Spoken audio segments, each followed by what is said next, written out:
Ang tunog ng basag na salamin ang tanging pumunit sa katahimikan ng malaking mansyon.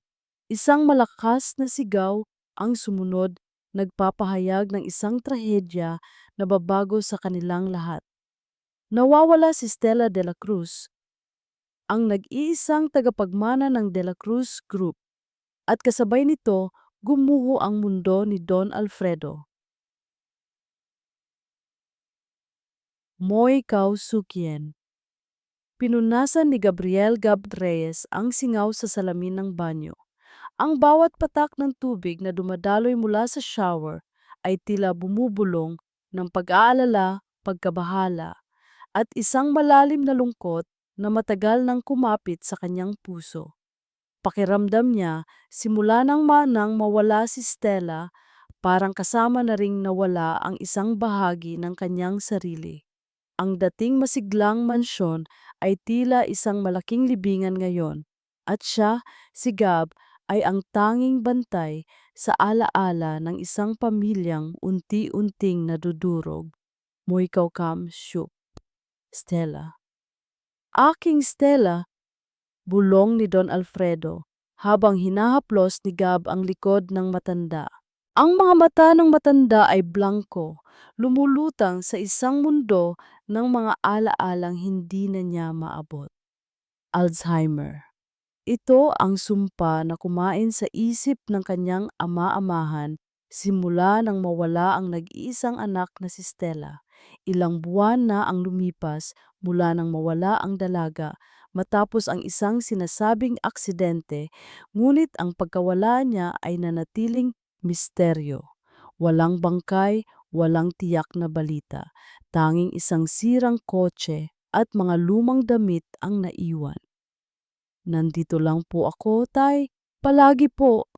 Sagot ni Gab, sinasadyang gawing matatag ang boses niya kahit nanginginig ang kalooban. Si Gab ay ampon lamang ng pamilya De La Cruz at dahil dito madalas siyang ituring na isang alipin ng ibang kamag-anak. Subalit, para kay Don Alfredo, siya ang naging tunay na anak. At ngayon, sa gitna ng unos, si Gab ang tanging sandigan ng matanda.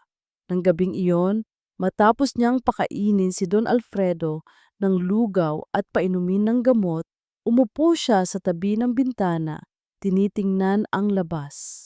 Ang ilaw ng buwan ay halos hindi makapasok sa dilim ng kanilang maliit na bahay na dating para lamang sa mga hardinero. Dito sila naninirahan ngayon, malayo sa karangyaan ng mansyon. Wala na ba talaga tayong pag-asa, Stella? Bulong niya sa hangin. Isang mahinang ungol ang narinig niya mula sa sulok ng silid. Doon nakahiga si Mang Ben, isang matandang lalaking may mga pilat sa muka at tila nawawala rin ang katinuan. Natagpuan siya ni Gab sa labas ng kanilang bakuran. Ilang buwan na ang nakalipas, sugatan at halos walang malay. Sa kabila ng sariling paghihirap, hindi natiis ni Gab na hindi siya tulungan. Ngayon, si Mang Ben ay isa pang pasanin, isa pang bibig na kailangan niyang pakainin. Kinabukasan, isang importanteng meeting ng board members ang naganap sa De La Cruz Group. Buong gabi siyang hindi makatulog, kinakabahan sa maaaring mangyari. Gab, siguraduhin mong dadalo si Don Alfredo, bilin ni Manang Linda, ang matandang katulong na nag-aalaga kay Don Alfredo bago siya. Kahit na ganyan ang kalagayan niya, kailangan nilang makita na mayroon pa tayong boses. Puno ng pag-aalinlangan. Inakay ni Gab si Don Alfredo, papasok sa conference room. Bumungad sa kanila ang matatalim na tingin ng mga board member, lalo na si Ricardo Manalo, isang pinsan ni Stella na kilalang ambisyoso, at si Direk Victor Santiago, ang CEO ng isang subsidiary company na ngayon ay tila may malaking kontrol sa buong grupo. Well, look who decided to grace us with their presence, Sarkastikong bungad ni Ricardo habang nakatingin kay Don Alfredo na halos hindi na makakilos. Ang aming minamahal na Don Alfredo at ang kanyang alalay. Naramdaman ni Gab ang galit na bumukal sa kanyang dibdib, ngunit pinigilan niya ang sarili. Ang mahalaga ay ang seguridad ni Don Alfredo. Narito po kami para sa meeting, G. Manalo. Sagot ni Gab, kalmado ang tinig. Meeting? Para saan pa? Halata namang wala na sa katinuan ang matanda at ikaw naman walang kapangyarihan. Sambit ni Direk Victor, mayabang na nakangisi. Sa tingin ko oras na para maghahalal ng bagong pamunuan. Isang pamunuan na may kakayahang itayo ulit ang kumpanya. Ang mga salita ni Direk Victor ay parang kidlat na tumama sa dibdib ni Gab. Kitang-kita niya ang pag-aalangan sa mga mukha ng ibang board member, ngunit walang nangahas kumontra. Pagkatapos ng meeting, dinala ni Gab si Don Alfredo pabalik sa kanilang maliit na bahay. Ang matanda ay tahimik, tila hindi naintindihan ang lahat ng nangyari. Subalit ang bigat sa puso ni Gab ay hindi maipaliwanag. Wala siyang magawa, wala siyang kapangyarihan. Habang naghahanda siya ng hapunan, naririnig niya ang boses ni Ricardo na kausap si Direk Victor sa labas ng bakuran, hindi kalayuan. Tila may pinag-uusapan silang mahalaga. Lumapit si Gab sa bintana, sinubukang makinig. Dapat nang bilisan, Direk. Baka magising pa ang matanda. Sabi ni Ricardo, huwag kang mag-alala. Ang mga papeles ay nasa akin na. At ang matanda, wala na siyang magagawa. Kahit mamatay silang dalawa, hindi pa rin nila mababago ang lahat. Tugon ni Direk Victor, may halong pagmamataas sa boses. Napakapit si Gab sa bintana. Ang masalitang iyon ay parang isang malamig na kamay na humaplos sa kanyang lalamunan. Kahit mamatay silang dalawa, ang ibig bang sabihin may kinalaman si Direk Victor sa pagkawala ni Stella at sa kalagayan ni Don Alfredo. Ang posibilidad na ito ay nagpatindig ng balahibo niya.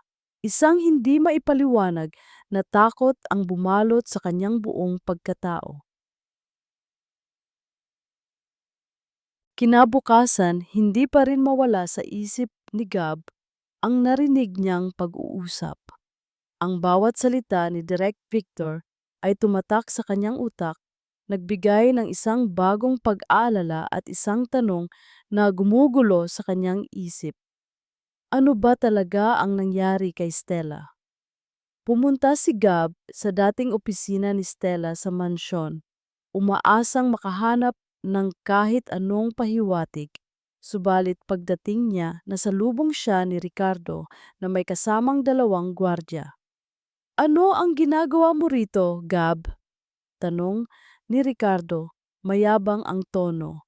Hindi mo ba alam na bawal pumasok sa opisina ni Stella? Lahat ng gamit niya ay ibinibenta na. Niliquify na ang kanyang mga ari-arian para sa kumpanya. Bakit? Hindi pa naman sigurado na wala na si Stella. Paano kung bumalik siya? Sagot ni Gab, sinusubukang manindigan. Ngumisi lang si Ricardo. Bumalik! Matagal nang patay si Stella. Tanggapin mo na lang, Gab. At kung may plano kang kumuha ng kahit anong gamit dito, pagbabayaran mo.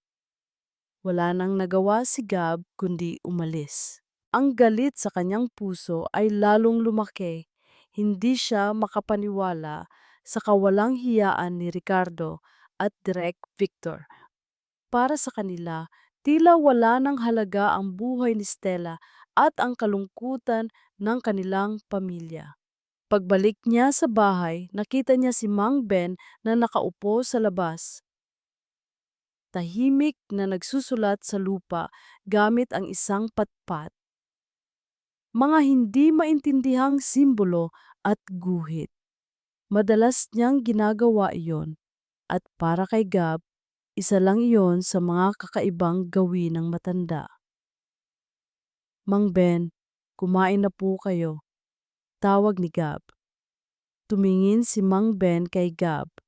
Ang kanyang mga mata sa mga sandaling iyon ay tila may kakaibang kinang, hindi ang blangko at walang buhay na tingin na madalas niyang makita. Ngumiti siya ng bahagya, ngunit agad ding naglaho ang ngiting iyon. Habang inaalalayan niya si Mang Ben, napansin na ni Gab ang isang marka sa kaliwang pulso ng matanda.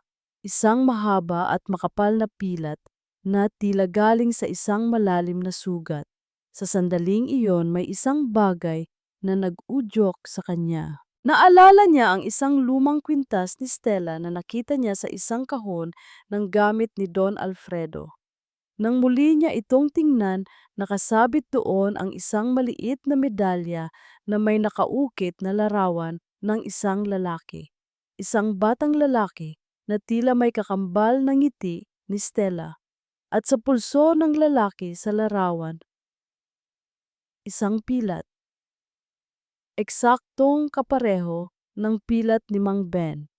Nagulantang si Gab, ang lalaki sa larawan ay si Don Mateo de la Cruz, ang ama ni Stella at asawa ni Don Alfredo na matagal nang sinasabing patay matapos ang isang aksidente ilang taon na ang nakalipas. Paano? Paanong si Mang Ben ang matandang gusgusin at nawawala sa katinuan ay siya? Hindi na nag-aksaya ng oras si Gab. Kailangan niyang kumpirmahin ang hinala niya. Naalala niya ang kwento ni Don Alfredo na mayroon silang matagal ng hardinero na si Mang Tonyo na naging malapit sa pamilya de la Cruz. Nagretiro na ito at nakatira sa isang liblib na probinsya. Agad niyang tinawagan ang matandang katulong na si Manang Linda upang hingin ang impormasyon tungkol kay Mang Tonyo. Nang makarating si Gab sa probinsya, sinalubong siya ni Mang Tonyo na may pagtataka. Gab, iho, bakit ka naparito? Tanong ni Mang Tonyo. Malaki na ang ipinagbago sa kanya. Sinabi ni Gab ang lahat ng kanyang hinala, ipinakita ang larawan at ikinuwento ang tungkol kay Mang Ben. Nang makita ni Mang Tonyo ang pilat sa larawan at marinig ang paglalarawan kay Mang Ben, bigla siyang namutla. Iho, hindi mo dapat alam ang mga bagay na yan, bulong ni Mang Tonyo. Nanginginig ang boses. May nagbabanta sa akin. Sinabi niya na huwag kong sabihin kahit kanino ang tungkol sa nangyari kay Don Mateo. Sinasabi niya na mapapahamak ang pamilya ko, pero ipinilit ni Gab. Pero Mang Tonyo, si Stella, ang tayo Don Alfredo, sila ang pamilya natin. Hindi po ba sila dapat nating ipagtanggol? Sa wakas, napaluha si Mang Tonyo. Ikinuwento niya na matapos ang aksidente ni Don Mateo, may mga lalaking kumuha sa kanya at sinabing patay na siya. Ngunit nakita niya mismo ang mga pilat sa katawan ni Don Mateo. Gitpangyanat po bamatpatpolyon. At kasama niya ang isang lalaking may muka na tila demonyo na ngayon ay alam na ni Gab na si Direk Victor. Nakita rin niya kung paano sinubukan ng mga lalaking iyon na burahin ang lahat ng bakas ni Don Mateo. May isang lalaki noon, iho, nakakatakot ang mukha, pahayag ni Mang Tonyo, habang ang pawis ay dumadaloy sa kanyang noo. Pilit niyang sinisiguro na walang makakaalam. Si Direk Victor yon, iho, siya ang may pakana ng lahat. Nagulat si Gab, ang mga hinala niya ay nagsisimulang maging katotohanan. Ngunit bago pa man niya matanong ang iba, may ibinigay si Mang Tonyo sa kanya. Baka ito ang kailangan mo, iho. Ang katotohanan ay mas masakit kaysa sa inaakala mo. Isang lumang USB drive. Marupok at tila ba matagal nang nakatago. Kinuha ito ni Gab habang ang puso niya ay kumakabog. Bago siya umalis, narinig niya ang huling salita ni Mang Tonyo. "Ingat ka, Gab. Malakas ang kalaban ninyo. Napakalakas." Nang gabing iyon, pauwi na si Gab. Habang nagmamaneho, inilabas niya ang USB drive. Ang kanyang mga kamay ay nanginginig sa pag-asa at takot. Ang bawat kembot ng sasakyan ay tila nagpapahiwatig ng papalapit na katotohanan. Lumingon siya sa likod kung saan tahimik na nakaupo si Mang Ben, tila walang kamalay-malay. Biglang sa gitna ng kadiliman ng gabi, nagsalita si Mang Ben. "Stella," isang malinaw na pangalan. Isang pangalan na nagpatindig ng balahibo ni Gab. Ngunit sa pagkakataong ito, hindi dahil sa takot, kundi sa isang matinding pag-asa na hindi pa niya naramdaman kailanman. Ang pagbanggit ni Mang Ben sa pangalang Stella, Pamat at Tetela ay parang isang susi na nagbukas ng isang nakasarang pinto sa isip ni Gab. Kinabukasan agad niyang isinaksak ang lumang USB drive sa kanyang lumang laptop. Paulit-ulit siyang nagdarasal na sana ang nilalaman nito ang magbigay ng liwanag sa lahat ng misteryo. Isa-isang naglabasan ang mga file, mga larawan ni Don Mateo de la Cruz noong mas bata pa siya, masigla at puno ng buhay. Mayroong mga lumang balita tungkol sa aksidente na nagsasabing nasawi siya. Ngunit ang pinakanakagulat ay isang audio recording. Binuksan ni Gab ang recording. Ang boses ni Stella, malinaw at puno ng pag-aalala, ang kanyang narinig. "Papa, pakiramdam ko may gumagaya sa atin sa loob ng kumpanya. Si Direk Victor, may mga galaw siyang kakaiba. Natatakot ako, Papa. Pakiramdam ko may masamang mangyayari." Biglang putol ang recording. Kabalikat ng impormasyon mula kay Mang Tonyo, ang audio recording na ito ay nagbigay ng kumpirmasyon sa lahat ng hinala ni Gab. Hindi lamang si Direk Victor ang may kinalaman sa pagkawala ni Stella, ngunit pati na rin sa sinasabing pagkamatay ni Don Mateo. Ngayon, higit kailanman, kailangan niyang tulungan si Mang Ben na maalala ang kanyang pagkatao. Dinala ni Gab ang lahat ng larawan at ang kwintas na may larawan ni Don Mateo sa tabi ni Mang Ben. "Mang Ben, tingnan ninyo po ito." Malumanay na sabi ni Gab, itinuturo ang larawan ni Don Mateo. "Kilala niyo po ba siya?" Nakatitig si Mang Ben sa larawan. Nagkaroon ng kakaibang kislap sa kanyang mga mata. Maya-maya hinawakan niya ang kanyang pulso at inihambing sa pulso ng lalaki sa larawan. Hindi nagkakamali si Gab. Ang parehong pilat ay naroroon. Biglang hinawakan ni Mang Ben ang kanyang ulo na pangiwi sa sakit. Tila may pilit siyang inaalala ngunit hindi niya maabot. "Aksidente, apoy, Stella." Bulong ni Mang Ben habang ang pawis ay lumalabas sa kanyang noo. Pilit na kinakausap ni Gab si Mang Ben. Binabanggit ang mga pangalan ni na Don Alfredo, Stella at De La Cruz Group. Unti-unti ang mga fragment ng memorya ay nagsisimulang magkonekta. Sa isip ni Mang Ben, tila bumabalik ang mga nakaraan. Isang malakas na putok, ang apoy na lumalamon sa kanyang sasakyan. Ang sakit na naramdaman niya sa buong katawan. Ang mukha ni Direk Victor, mayabang at mapanlinlang. Ang pakiramdam ng pagiging walang magawa. Pipuso. Ang kumpanya.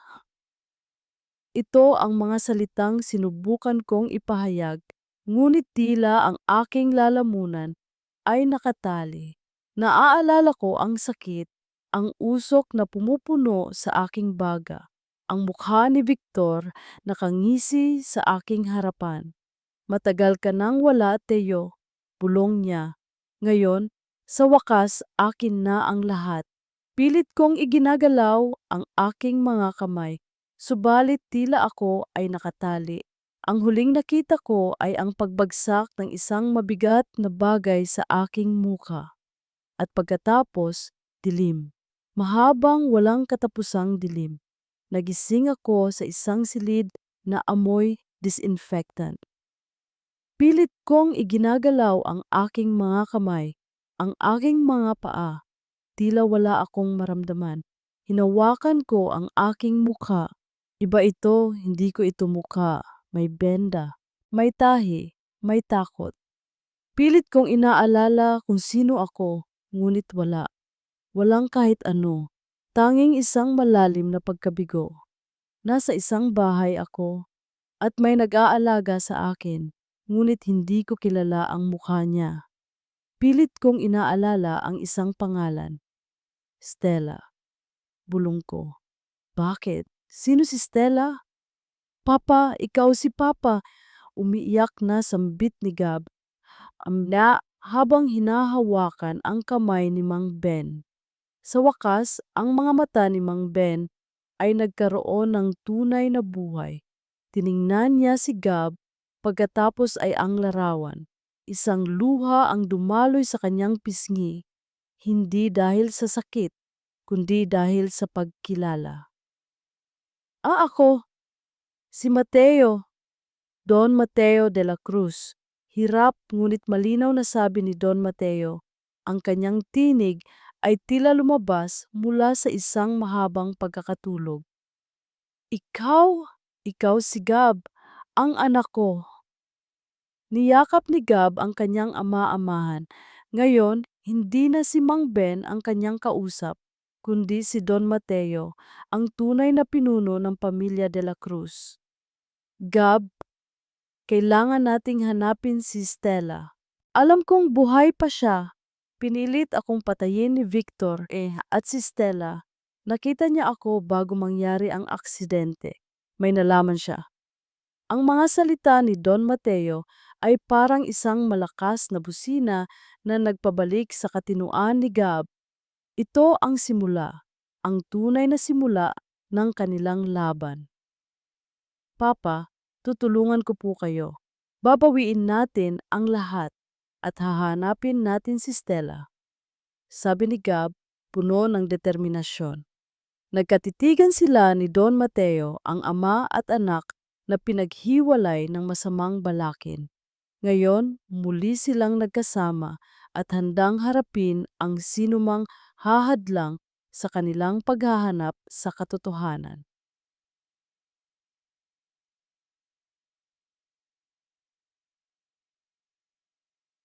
Ang pagbabalik ng alaala ni Don Mateo ay nagbigay kay Gab ng isang kagalakan at pag-asa na matagal nang nawala. Ngunit kasabay nito, isang mabigat na responsibilidad ang dumating. Alam niyang ngayon sila ni Don Mateo ang target ni Direk Victor. Kailangan nilang maging maingat, higit kailanman. Kailangan nating bumalik sa lumang opisina ko, Gab. Sabi ni Don Mateo na mas malinaw na ang boses ngayon. Mayroon akong isang sekretong safe doon. Sana naroon pa ang mga dokumento na magpapatunay sa mga balakin ni Direk Victor. Pero, Papa, bantay sarado na po ang buong mansyon. Paano tayo makakapasok doon? Tanong ni Gab, nag-aalala. Kailangan nating sumugal, anak. Ito lang ang pag-asa natin. Tugon ni Don Mateo, puno ng determinasyon. Samantala, sa De La Cruz Group, nagsimulang makaramdam ng pagbabanta si Direk Victor. Napansin niya ang kakaibang pagbabago sa kilos ni Gab. Hindi na ito ang dating tahimik at sumusunod lang. Kaya naman, tinawagan niya si Ricardo. Ricardo, subaybayan mo si Gab. Pakiramdam ko, may binabalak ang ampon na yan. At siguraduhin mong walang sinuman ang makakalapit sa lumang opisina ni Don Mateo. Lahat ng ebidensya doon, sinigurado kong wala na. Utos ni Direk Victor sa telepono. May bahid ng pagdududa sa boses. Masusunod, direk, sagot ni Ricardo. Habang nakatingin sa labas ng bintana ng kanyang opisina, may nangisi sa labi. Isang hapon habang naglalakad si Gab pabalik mula sa pagbili ng gamot ni Don Alfredo, sinalubong siya ni Ricardo at dalawang maton sa isang liblib na kalye. Napakabait mo talagang alalay, Gab, sarkastikong sabi ni Ricardo. Pero huwag mong kalimutan ang iyong lugar. Huwag kang makikialam sa mga bagay na hindi mo dapat pinakikialaman.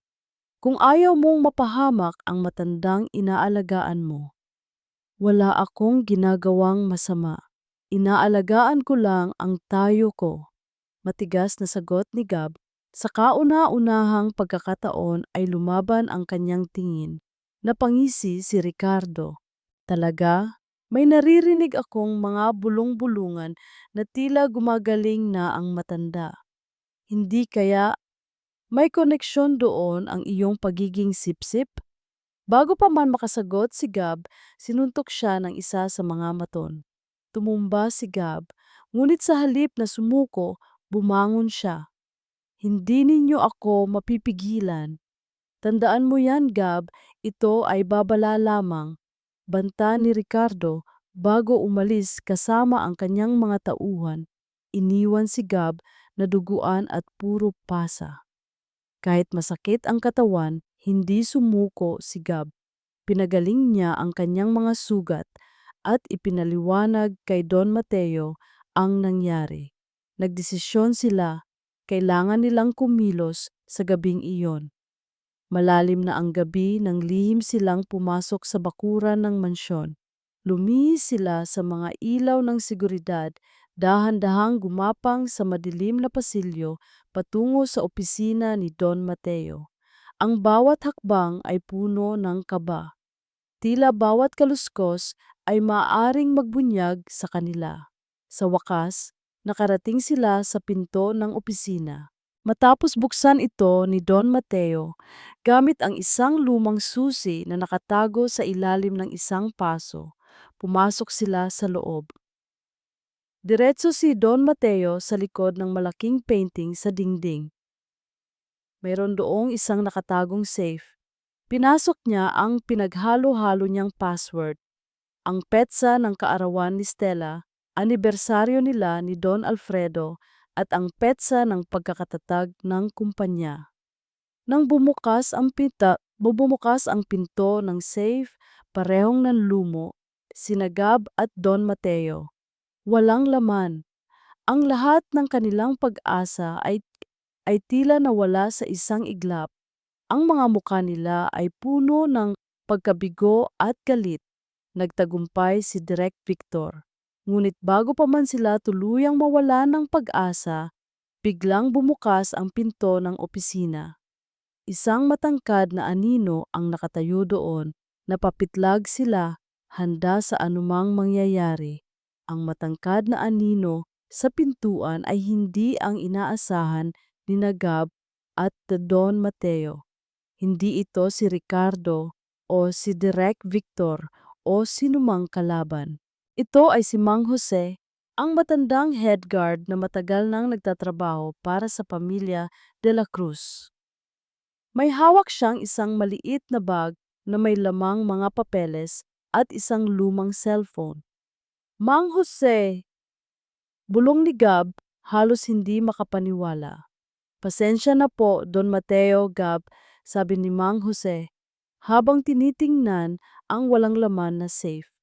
Alam kong nag-aalala kayo sa mga dokumento. Kinuha ko po yan at itinago para sa inyo. Hindi ko kayang pabayaan ang pamilya de la Cruz. Inabot ni Mang Jose kay Gab ang bag. Sa loob ay may mga kopya ng mga dokumentong nagpapakita ng ilegal na paglilipat ng assets ng kumpanya kay Direk Victor. May pirma ni Stella, ngunit halatang pinilit o ginaya, at ang cellphone ni Stella. Nanginginig ang mga kamay ni Gab habang binubuksan ang cellphone. Nakita niya ang huling mensahe na ipinadala ni Stella. tulungan ninyo ako." Nasa putol ang mensahe, ngunit ang NASA ay nagbigay ng isang kislap ng pag-asa. Nasa, nasaan siya, Stella? Bulong ni Gab, puno ng pag-aalala. Hinawakan ni Don Mateo ang balikat ni Gab. Ang kanyang mga mata ay nagkislapan at tila may isang mapa na nabubuo sa kanyang isipan. Nasa, nasaan? Ang tanong na ito ay umalingaw-ngaw sa aking isip.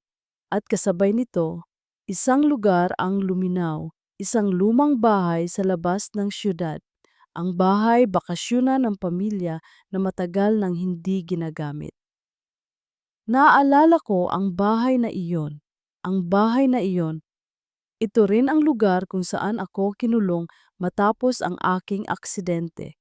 Ang lugar kung saan ako pilit na tinatanggalan ng pagkatao.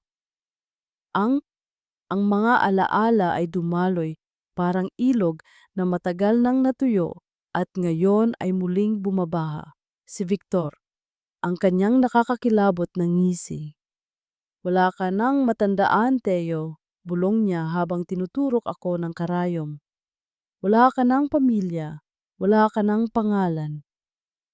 Pilit kong nilalabanan ang epekto ng gamot, ngunit ang katawan ko ay mahina. Ang mukha ko, naaalala ko ang matalim na bagay na humiwa sa akin. Pilit niyang sinisira ang aking muka para walang makakilala. Ang bawat araw sa bahay na iyon ay isang sumpa, nag-iisa, walang kausap. Tanging ang mga gwardya na walang emosyon. At si Stella, ang aking Stella. Naaalala ko ang huling pag-uusap namin. Ang kanyang mga pag-aalala tungkol kay Victor, ang kanyang pagsususpetsa, kung nalaman niya ang bahay na ito, kung nahanap niya ako, o kung siya mismo ang nakita ang katotohanan.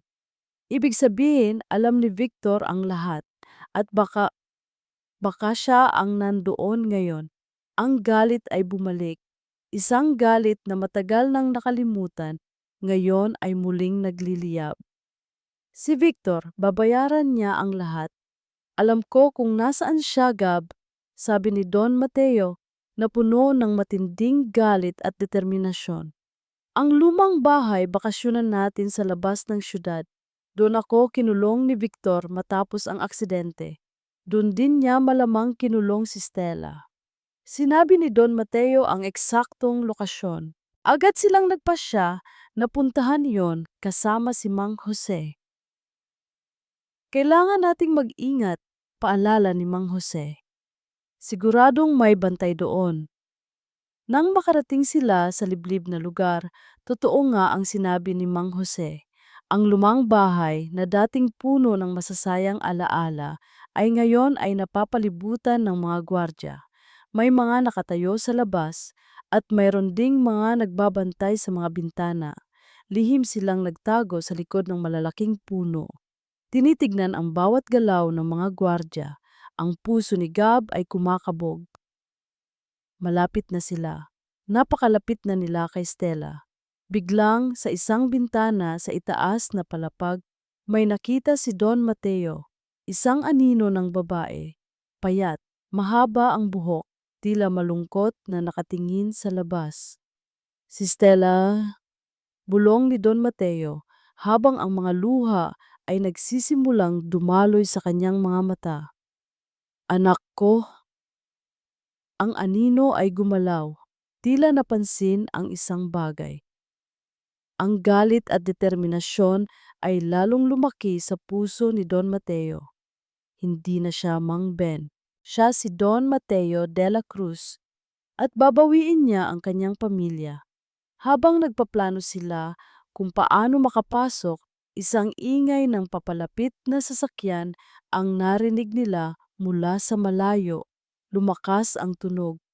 Paparating ang isang sasakyan. "May paparating," bulong ni Gab habang nagtatago ng mas mabuti.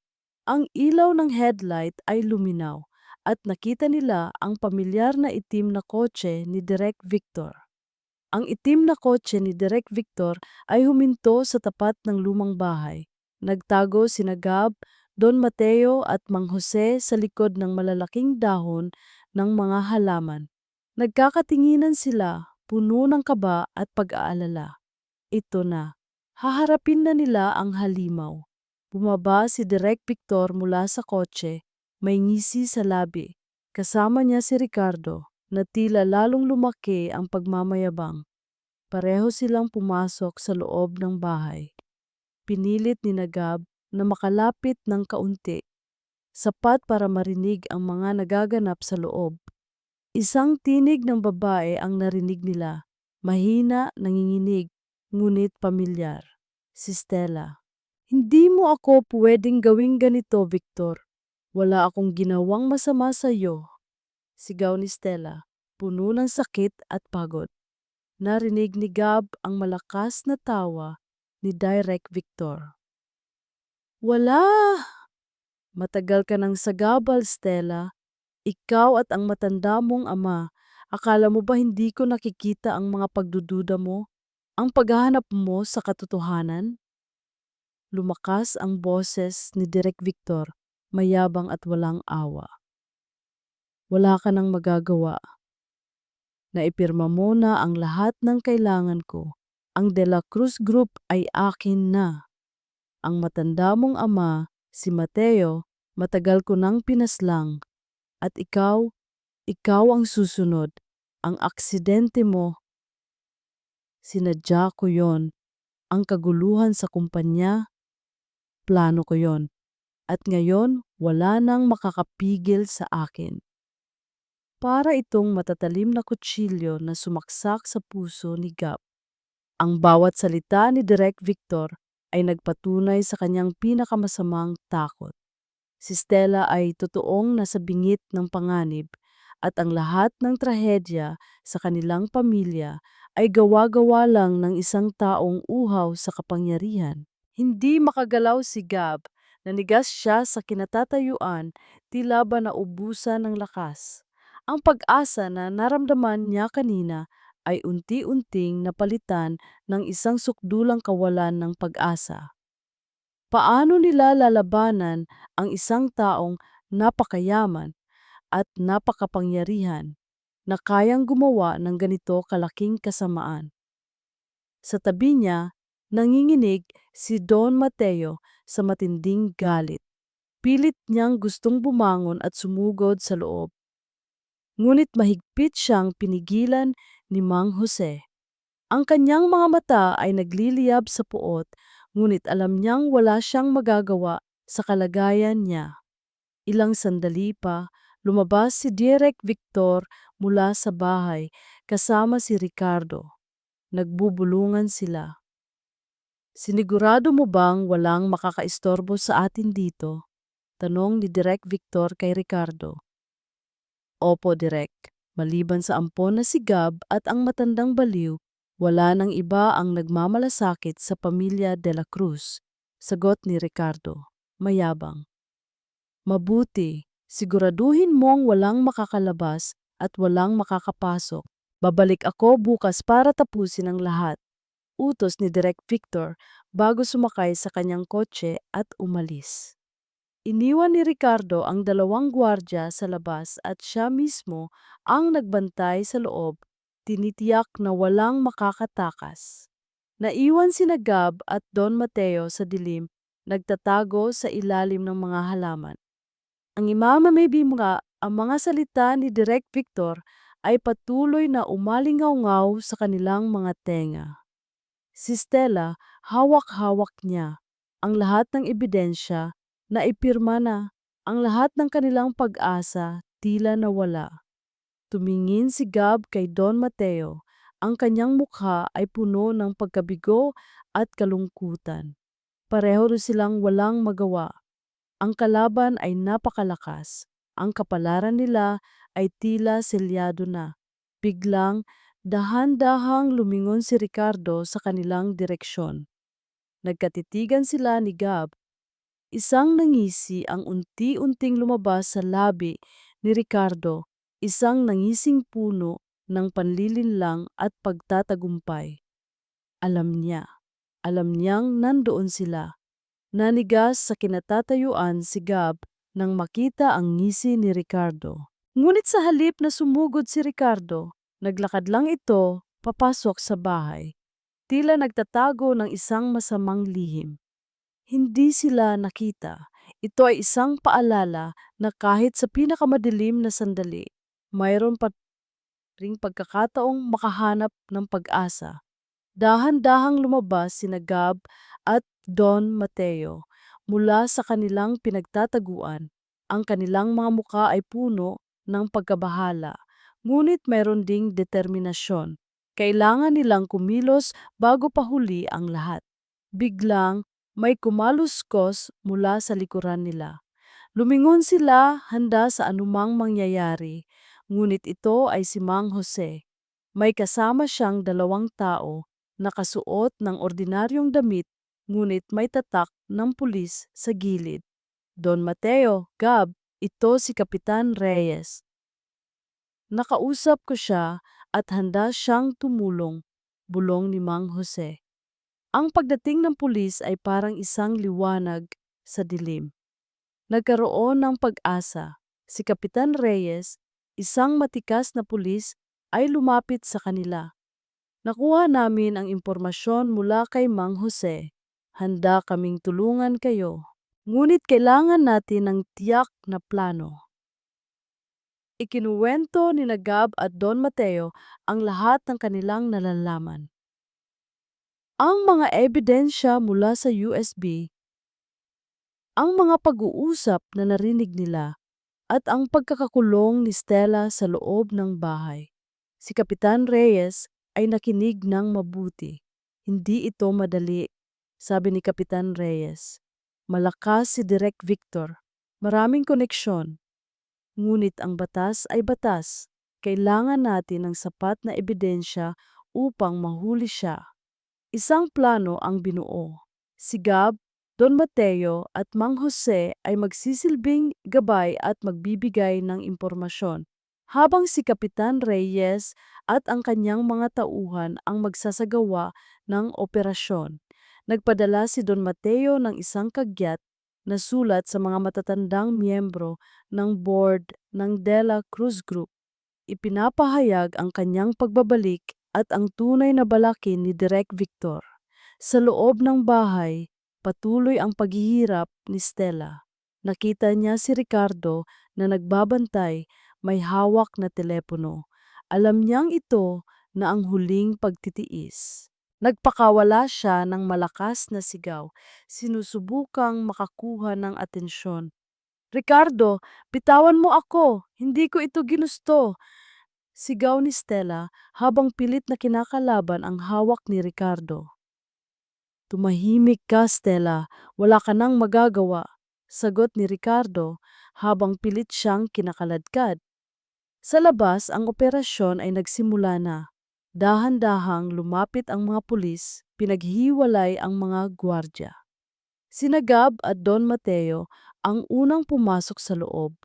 Isang malakas na sipa ang ibinigay ni Gab sa pintuan. Bumukas ito at bumungad sa kanila ang magulong tanawin. Nakita niya si Stella, payat at halos walang malay habang pilit siyang hinihila ni Ricardo. Bitawan mo siya! Sigaw ni Gab habang sumusugod papasok. Nagulat si Ricardo sa biglaang pagdating ni Gab at Don Mateo. Agad niyang binitawan si Stella. Hinarap niya si Gab, may galit sa mga mata. Gab, paano ka nakapasok dito? Papatayin kitang walang awa. Sigaw ni Ricardo habang sinugod si Gab. Nagsimula ang bakbakan. Si Gab, sa kabila ng kanyang pagiging mahinahon, ay lumaban ng buong tapang. Ang galit at pagmamahal kay Stella at sa kanyang pamilya ang nagbigay sa kanya ng lakas. Samantala, lumapit si Don Mateo kay Stella. Stella, anak ko, nandito na si Papa. Pilit na idinilat ni Stella ang kanyang mga mata. Nakita niya ang mukha ng kanyang ama at sa likod nito si Gab na lumalaban para sa kanya. Isang luha ng kagalakan at kaligtasan ang dumaloy sa kanyang pisngi. Ngunit bago pa man matapos ang bakbakan, biglang may narinig silang putok ng baril. Lahat ay natigilan. Isang malakas na tunog ang umalingaw sa buong bahay.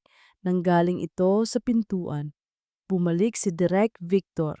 May hawak siyang baril at nakatutok ito kay Gab. Ang pagdating ni Direk Victor na may hawak na baril ay nagpatigil sa lahat.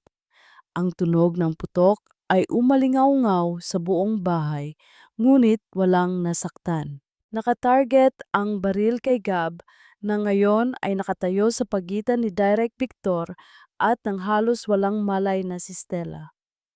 "Bitawan mo siya, Victor!" Sigaw ni Don Mateo, puno ng galit. Ngumisi si Direk Victor. "Don Mateo, hindi ka pa rin namamatay.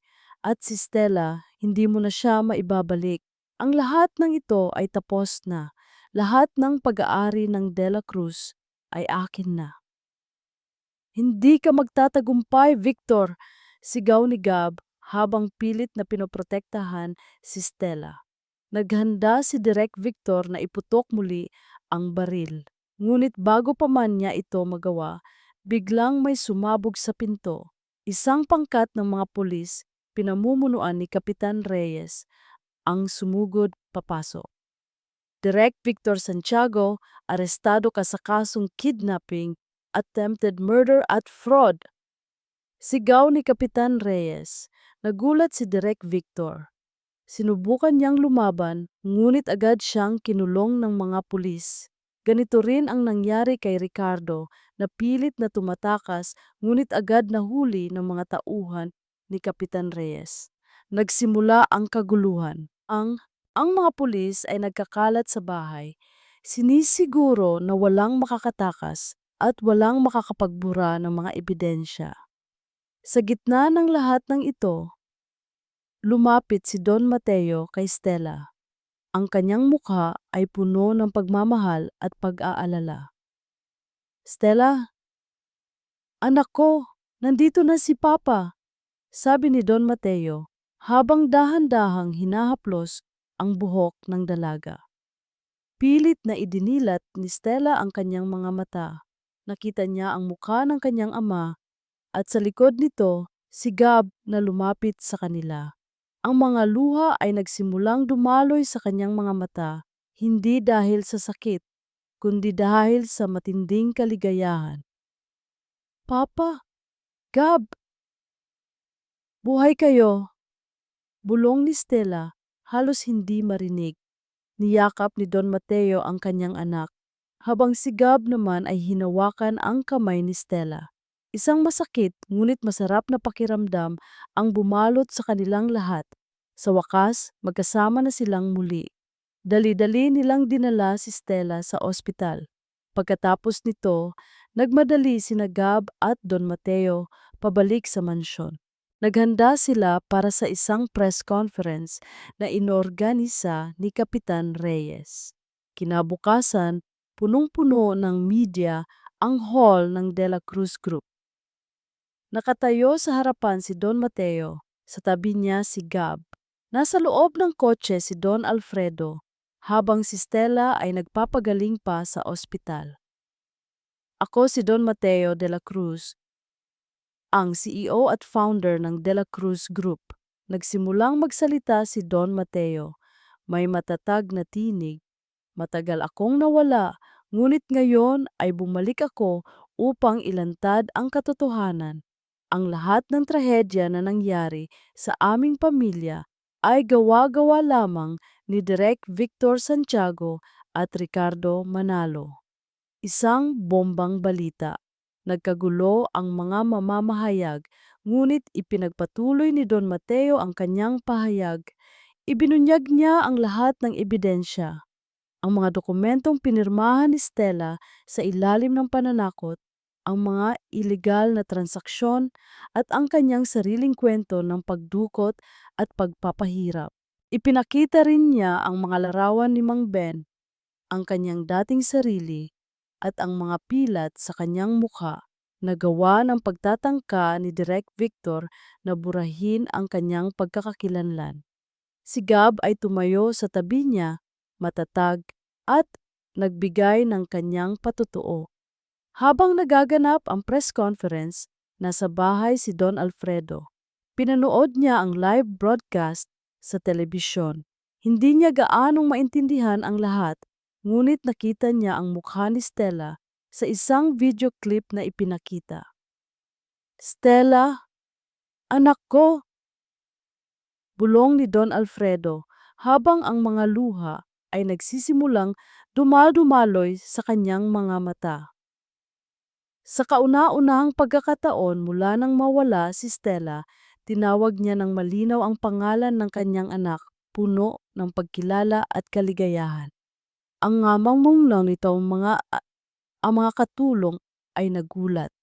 Si Don Alfredo, na matagal nang nawala sa katinuan, ay tila nabuhayan ng loob sa muling paglitaw ni Stella at ng katotohanan.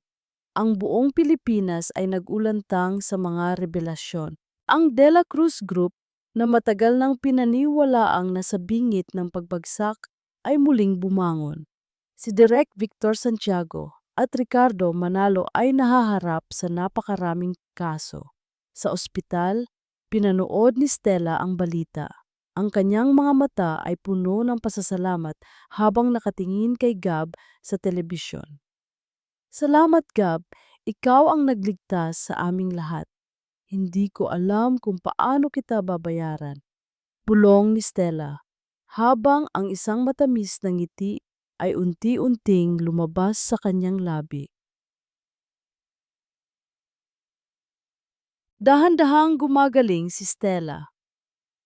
Ang bawat araw sa ospital ay puno ng mga pagbisita mula sa kanyang ama, si Don Mateo, at kay Gab. Kahit si Don Alfredo ay dinadala sa ospital para makasama si Stella, at sa bawat pagtatagpo nila, tila mas nagiging malinaw ang isip ng matanda. Ang mga ngiti at luha ng kaligayahan ay nagpatunay na ang pamilya de la Cruz ay nagsisimulang maghilom. "Kumusta ka na, anak?" tanong ni Don Mateo habang pinipiling dahan-dahan ang kamay ni Stella. Ang kanyang mukha ay hindi pa rin bumabalik sa dati, ngunit ang kanyang mga mata ay puno ng pagmamahal na nakasanayan ni Stella.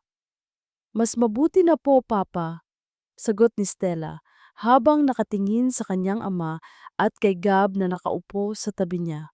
"Salamat po sa inyong dalawa. Kung hindi dahil sa inyo..." "Wala yan, Stella. Pamilya tayo," sabi ni Gab, ngumiti. Ang nangiti niya ay nagbibigay ng kakaibang ginhawa sa puso ni Stella. Matapos makalabas sa ospital, bumalik si Stella sa mansyon. Ang kanyang presensya ay nagdala ng bagong buhay sa dating malungkot na tahanan. Si Don Alfredo ay patuloy na gumagaling. Bagamat may mga sandali pa ring nawawala ang kanyang alaala, mas madalas na niyang nakikilala si Stella at Don Mateo. Sa De La Cruz Group, nagkaroon ng malaking pagbabago. Si Direk Victor at Ricardo ay kapwa na bilanggo, at ang lahat ng kanilang ilegal na transaksyon ay nabawi. Muling ibinalik si Don Mateo sa kanyang posisyon bilang CEO. At sa kanyang tabi, si Stella, na ngayon ay mas matatag at mas matalino. Ngunit ang pinakamalaking pagbabago ay ang pagtrato kay Gab. Mula sa pagiging alalay o ampon, siya ay kinilala na bilang isang tunay na miyembro ng pamilya. Ang kanyang katapangan at dedikasyon ay hinangaan ng lahat. Binigyan siya ng mahalagang posisyon sa kumpanya at naging kanang-kamay siya ni Don Mateo. Ang pagtatrabaho nila ni Gab ay naging madali. Ang bawat desisyon, bawat proyekto ay pinag-uusapan nilang dalawa. Ang kanilang pagiging magkasama ay nagdulot ng isang kakaibang spark. Isang araw habang nag-o-overtime sila sa opisina, biglang bumuhos ang malakas na ulan. "Mukhang maiiwan tayo dito, Stella," sabi ni Gab habang tinitingnan ang labas ng bintana. Oo nga, sagot ni Stella habang nakangiti. Ang katahimikan sa pagitan nila ay hindi awkward, kundi puno ng isang hindi maipaliwanag na koneksyon. Pinagmasdan ni Stella si Gab habang abala ito sa mga papeles.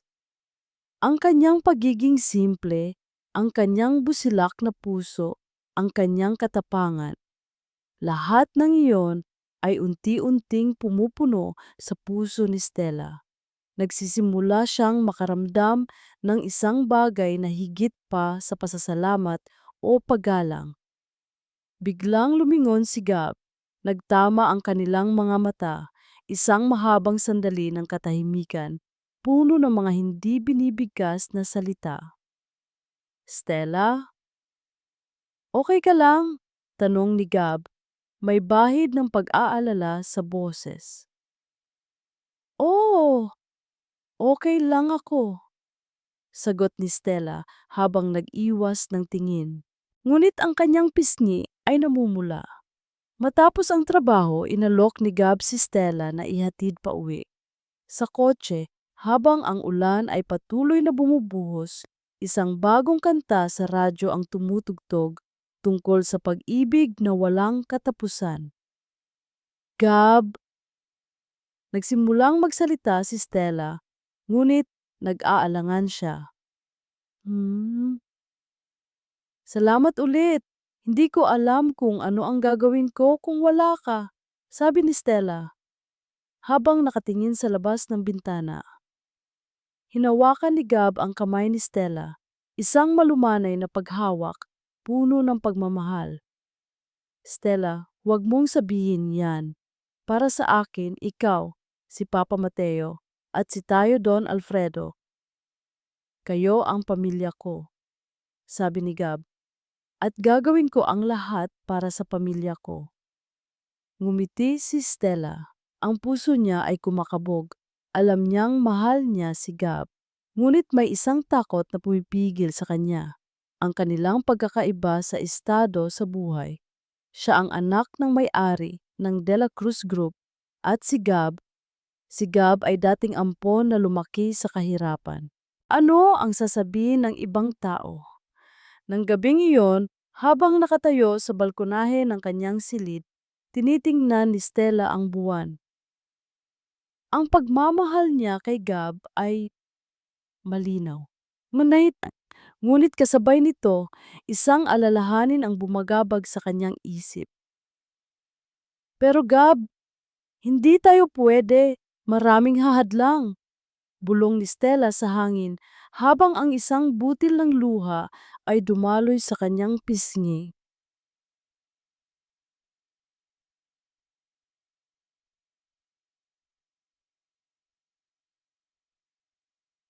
Ang mga salita ni Stella ay tumatak sa isip ni Gab. Hindi sila pwede. Maraming hahadlang. Alam niya ang mga rason, ang pagkakaiba nila sa estado sa buhay, ang mga bulungan ng ibang tao. Ngunit ang pagmamahal niya kay Stella ay mas matindi kaysa sa anumang balakid. Kinabukasan, habang naglalakad si Gab sa pasilyo ng De La Cruz Group, narinig niya ang mga bulungan ng ilang empleyado. Narinig mo ba? Parang may something daw kay Stella at Gab. Naku, imposible yan. Si Gab? Ampon lang yan. Ano namang ibibigay niya kay Stella? Pero ang gwapo ni Gab, ah, at matalino pa. Hindi kaya narinig ni Gab ang lahat ng ito. Masakit, ngunit hindi niya pinansin. Ang mahalaga ay ang nararamdaman niya para kay Stella at ang pagmamahal niya sa pamilyang De La Cruz. Sa kanyang opisina, dahan-dahang pumasok si Stella. Ang kanyang mukha ay puno ng pag-aalala. Narinig mo ba ang mga sinasabi nila? Tanong ni Stella, malungkot ang boses. Oo, narinig ko, sagot ni Gab, kalmado. Pero wala silang alam sa nararamdaman natin, Stella. At wala akong pakialam sa sasabihin nila. Umupo si Gab sa tabi ni Stella. hinawakan ang kanyang mga kamay. Stella, mahal kita. Hindi ko kailangan ng kayamanan o titulo para mahalin ka. Ang kailangan ko lang ay ikaw, ang puso mo. Napaluha si Stella. Ang mga salita ni Gab ay parang gamot sa kanyang puso. Ngunit ang takot ay naroon pa rin. Nang gabing iyon, kinausap ni Stella sina Don Mateo at Don Alfredo. Ibinunyag niya ang kanyang nararamdaman para kay Gab at ang kanyang mga takot. Anak, wala akong pakialam sa sinasabi ng iba, sabi ni Don Mateo na puno ng pagmamahal. Si Gab, siya ang nagligtas sa atin. Siya ang tunay na anak ng pamilyang ito. Hindi sa dugo, kundi sa puso. Ang kayamanan natin ay hindi pera, kundi ang pagmamahalan at pagkakaisa natin. Si Gab, mabait si Gab. Pamilya! Hirap na sabi ni Don Alfredo habang hinahaplos ang kamay ni Stella. Ang mga salita ng kanyang ama ay nagbigay kay Stella ng lakas. Ang pagmamahal ng kanyang pamilya ay mas matindi kaysa sa anumang paghuhusga ng lipunan. Kinaumagahan, hinanap ni Stella si Gab. Nakita niya itong abala sa hardin kasama si Mang Jose, nagtatanim ng mga bagong halaman. Gab, tawag ni Stella. Lumingon si Gab, may ngiti sa labi.